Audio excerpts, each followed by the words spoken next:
Hello and welcome back to Simply Biology. In today's video we're going to be looking at the transport system in mammals. Now it's important to note that all plants also have a transport system, but we'll be covering this in a later video.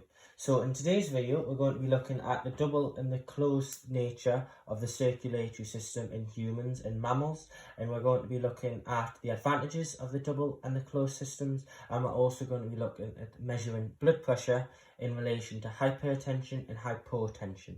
So, without further ado, let's get started. So, the circulatory system.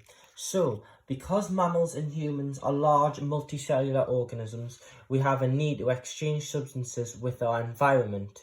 Because of our size, we have a large volume, so therefore we have a small surface area to volume ratio. We can no longer provide all our cells with the nutrients they require through simply a process of diffusion.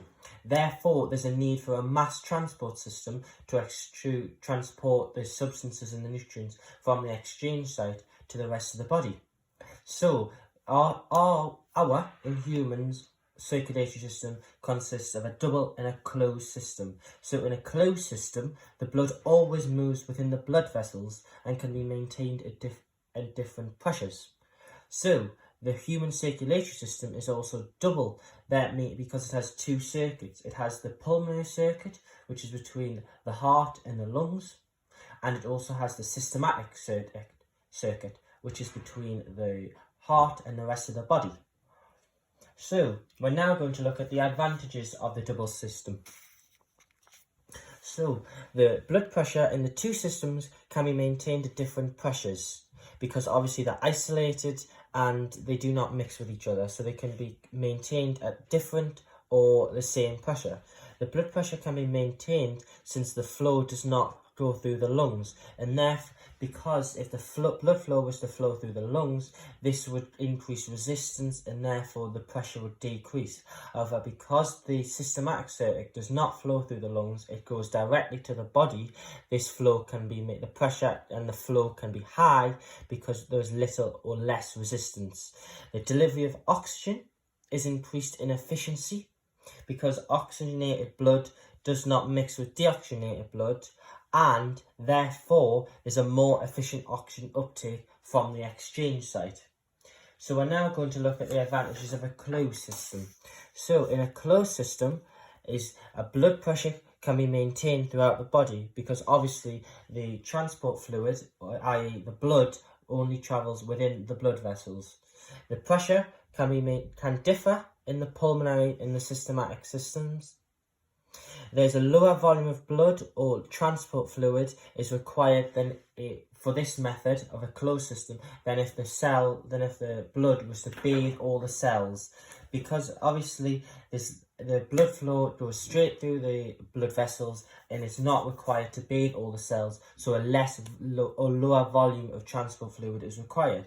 And then finally, blood supply to the different organs can be varied. So obviously this is a process known as vasoconstriction and vasodilation, whereby the working muscles or the working systems require more energy. So the arterioles and arteries are widened through a process of vasodilation to increase the blood flow, and when the systems are not required, vasoconstriction occurs, which reduces blood flow.